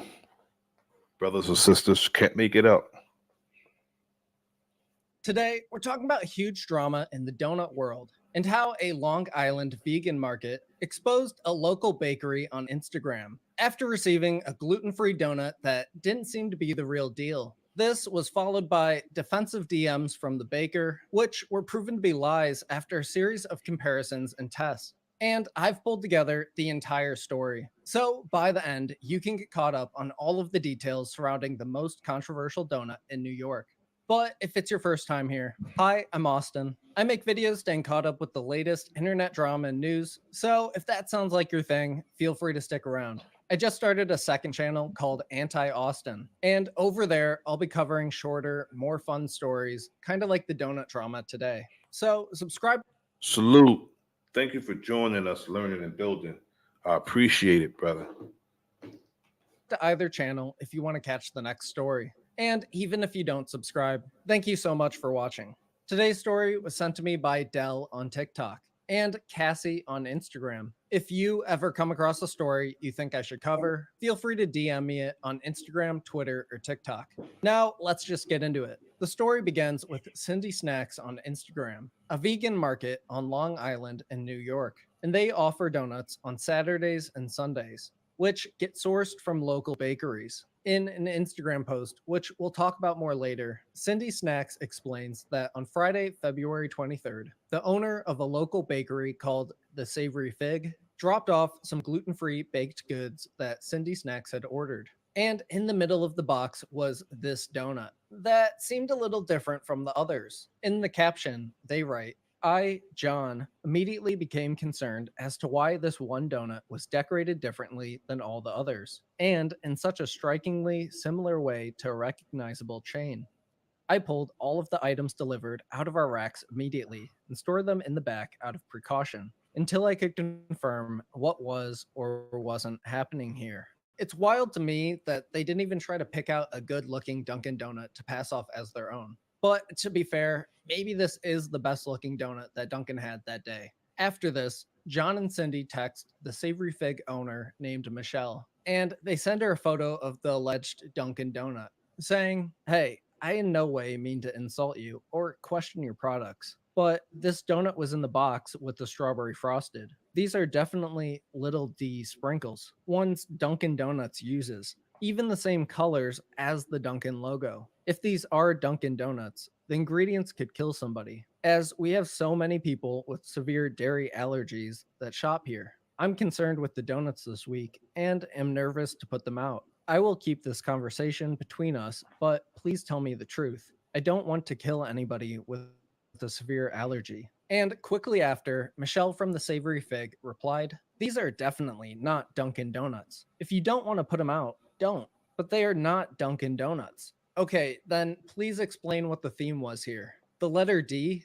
John and Cindy replied to Michelle, I don't mean to insult you, and I hope I didn't, but you have to understand the concern. Could you show me the sprinkle container you have that had the D's? I just don't understand why that would be something you would have or put on one donut. With Michelle saying, I could send you the picture later. I made a bunch of donuts for someone's birthday. Yeah, I'm failing to see how it's any better to tell your customer that you gave them leftover food from some other event. But John and Cindy come back saying, Okay, I'm really not trying to Peace and power to my brother, Key Norfolk. Thanks for joining me, brother. Salute to you. insult you, and I really don't believe you would do that. I'm just really off put by these sprinkles, as I've seen these at Dunkin' before. Michelle says, I would never do that. And they reply, I don't think you would. It was just a weird thing to see. And I felt it my responsibility as a business owner to ask. I appreciate you being willing to calm my nerves by sharing the picture of them. And Michelle only comes across more suspicious by replying, I can't write. I'm not home. If you don't want to put them out, I get it. But I would never do that. With John and Cindy wrapping up, the day is over now, so no worries. If you can by tomorrow before we open, that would make me feel a lot better about this. Thanks, Michelle. Okay. And the next day, Michelle sends over an Amazon screenshot of the sprinkles she claims to have used for the donut, with the message, Hi, John. I'm still out in Montauk visiting my boyfriend. I won't be back till this afternoon. These are the sprinkles that I bought for the kid's birthday party. John and Cindy reply, Thank you for the picture, but this doesn't quell my fears. Do you happen to have a picture of the custom order? I'm sorry for asking, but I'm not seeing orange or pink DS in that container. I'm very concerned. After this, John and Cindy actually buy the sprinkles that Michelle claims to have used. But before we look at their direct comparison, I need to take a quick second to thank today's sponsor. Spring is right around the corner, and one of the best things about the season is how fresh everything smells. With all the brand new flowers and plants taking you on Elysium Out Intense by Rocha, which has a dark. They directly compared it to the alleged Dunkin' Donut, and they found that the sprinkles from Amazon were way wider and not multicolored like the letters were on Michelle's donut. On top of this, Cindy Snacks points out that these aren't even vegan. She outright lied. She went to Dunkin' Donuts and got Dunkin' Donuts and brought them to the vegan bakery and passed them off as vegan donuts. And some people are allergic to the ingredients in Dunkin' Donuts. Now, that is deceptive, and it's also theft by deception. Vegan sprinkles. So, just to be safe, they went ahead and did an at home gluten test, which, after going through all the steps and getting the results, John and Cindy explained that the test results, as seen in slide 4, proved to us that at the very least, this donut, and most likely all of her donuts, contain substantial amounts of gluten. We can only assume, given this recognizable logo design, where these donuts really came from, and what other ingredients they might contain. The next week, on March 3rd, Cindy Snacks makes this post on Instagram, exposing the Savory Fig for lying about the non-vegan sprinkles and gluten-free donut. We've been reading some of the captions and images in the post, but at the end of the caption, they include, "We have cut all personal and business ties with this person effective immediately. We are mortified that we provided any of her products to our customers and our own family. We trusted a well-known, highly recommended vegan and gluten-free baker who has claimed to be working as a pastry chef for over 15 years. There's a certain mutual trust and respect the vegan community, especially small businesses, have amongst ourselves. We might all live differently, but we all have the same deep core values that consuming animal products is morally, ethically, and ecologically wrong. We are enraged that this trust and respect was broken, and that we were unknowingly put in a position to perpetuate that betrayal. We want all of our customers and community to know we take this betrayal extremely seriously and are looking into legal action. We will update with any proceedings as they come. Most importantly, we want to apologize from the depths of our soul to anyone who unknowingly consumed these products. This is our nightmare come true, and none of you deserved this level of disgusting perjury." It's crazy that a vegan and gluten-free baker for over 15 years would lie so obviously about a Dunkin' Donut. Can't they just make another donut? They're literally a baker. However, following this, the Savory Fig has yet to release a response, and instead they deleted their Instagram. And 2 days later, on March 5th, this update was posted to Instagram. I don't know what happened and what caused it. You know, something had to happen to the point that instead of baking the donuts on the premises and giving the people what they ordered, she went out and purchased some donuts, put them on a rack, the delivery rack, however they delivered them, and brought them to the vegan establishment and passed them off as gluten-free vegan donuts. And what's crazy about it is she didn't think that the business owner was going to recognize that logo and recognize the whole, some people recognize somebody's stamp on their product and the colors that was used.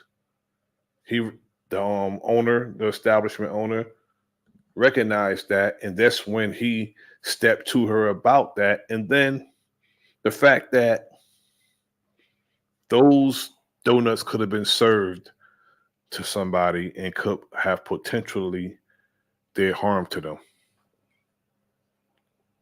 Can't make this up.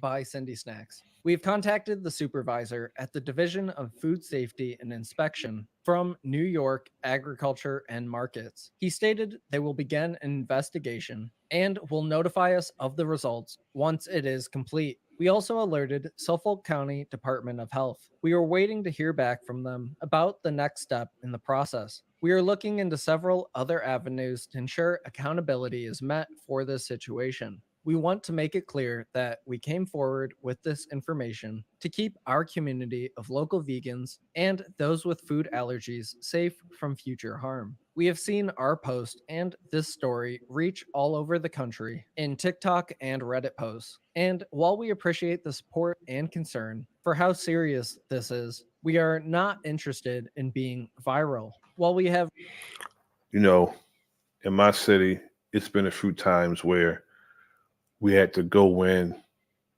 restaurants because they had the halal sign on the window.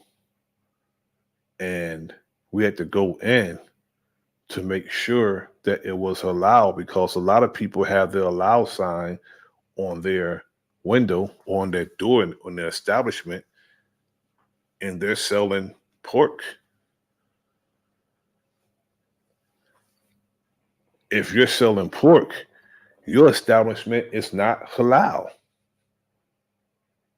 And people who only eat halal shouldn't be deceived to going in and patronizing that establishment because they think it's halal.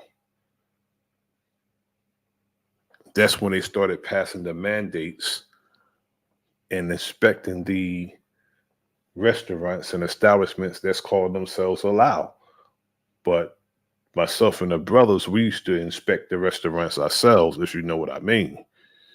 If you say you're halal, we better not see none of that pork products back there. Period. have received many requests to do so. Will not be doing any interviews or giving any statements, locally or otherwise. We want to keep people safe and call out wrongdoings when we see them. We feel confident we have done that as best we could. So, as of now, we still haven't heard the results of the investigation, but we can at least confirm that this is for sure a Dunkin' Donut. And that's pretty much the entire story behind the most controversial donut in New York, and how a Long Island vegan market exposed a local bakery on Instagram after they tried to pass off a Dunkin' Donut as vegan and gluten free, which was followed by lies and defensive DMs from the baker, along with an at home gluten test that really set things to rest. But now that you know pretty much all of the details behind this story, I need to know, what do you think about everything? Please let me know that and anything I missed down in the comments. If you want to get caught up on even more internet drama and news,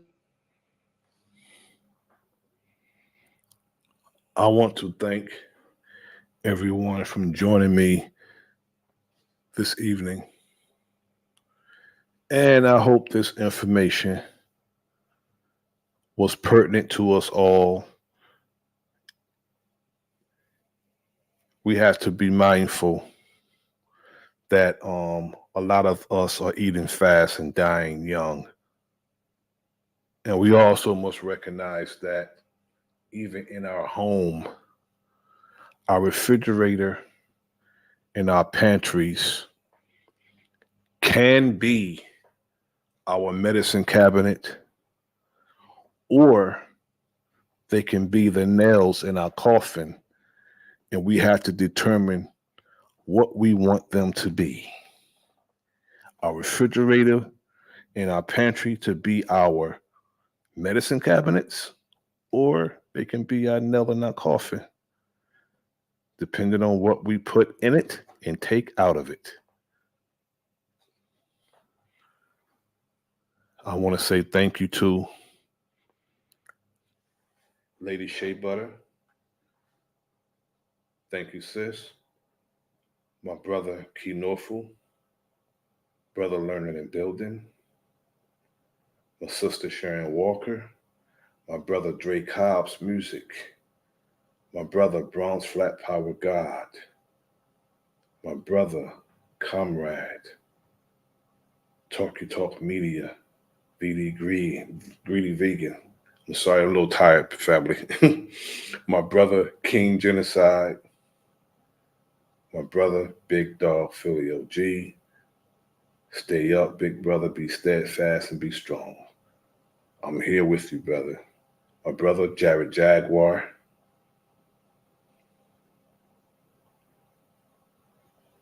My sister, the true daughter of darkness, my brother Hawkeye. Thank you all for tapping in, coming through. I really appreciate it. And we're going to keep the information coming because that's most important. Not all the foolishness. This is your brother Nasir. This is the Enemy's Public. Like, share, and subscribe. Leave a comment in the comment section. Let me do a promo. Hang out with your brother for another minute. Let me do a promo real quick. Get your copy of Fire. It's definitely a must-read. If you enjoy hood books, this one is it. Just like the title of the book, it's officially Fire. Get it on Amazon, paperback or Kindle.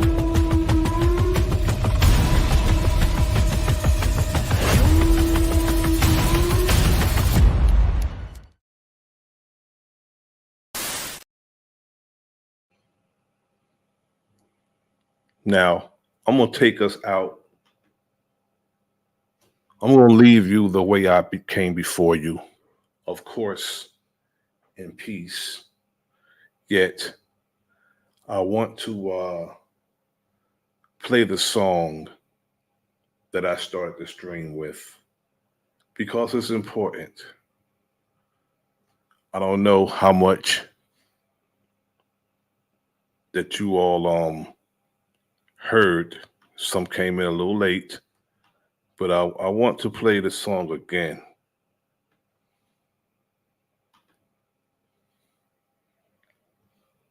That I started the stream with.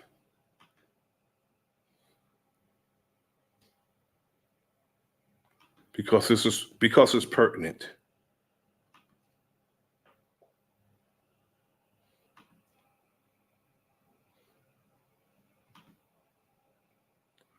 BDP.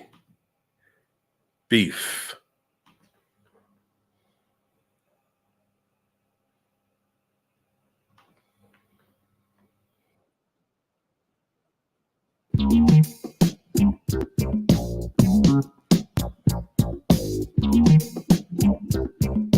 Beef. What a relief. When will this poisonous product cease? This is another public service announcement. You can believe it or you can doubt it. Let us begin now with the cow. The way it gets to your plate and how. The cow doesn't grow fast enough for man. So through his greed, he makes a faster plan. He has drugs to make the cow grow quicker. Through the stress, the cow gets sicker. 21 different drugs are pumped into the cow in one big lump. So just before it dies, it cries in the slaughterhouse full of germs and flies. Off with the head. They pack it, drain it, and cart it. And there it is in your local supermarket. Red and bloody, a corpse neatly packed. And you wonder about heart attacks? Come on now, man, let's be for real. You are what you eat is the way I feel. But the Food and Drug Administration will tell you meat is the perfect combination. See, cows live under fear and stress, trying to think what's gonna happen next. Fear and stress can become a part of you. In your cells and blood, this is true. So when the cow is killed, believe it. You preserve those cells, you freeze it, thaw it out with the blood and season it. Then you sit down and begin eating it. In your body, its structure becomes your structure. All the fear and stress of another. Any drug is addictive by any name. Even drugs in meat, they are the same. The FDA has America strung out on drugs and beef, no doubt. So if you think that what I say is a bunch of crap, tell yourself you're gonna try and stop eating meat and you'll see you can't compete. It's the #1 drug on the street, not crack, cause that was made for just black but ground beef for all American teeth. Life brings life, death brings death. Keep on eating the dead and what's left. Absolute disease and negative. Read the book How to Eat to Live by Elijah Muhammad. It's a brown paperback for anybody, either white or black. See how many cows must be pumped up fatter. How many rats gotta fall in the batter. How many chickens that eat shit you eat. How much high blood pressure you get from pig feet. See, you'll consume, the FDA can care less. They'll sell you donkey meat and say it's fresh for 1990. You suckers. This is your brother Nasir, and this is the Enemy's Public. Like, share, subscribe. Leave a comment in the comment section. Salute, peace to you all.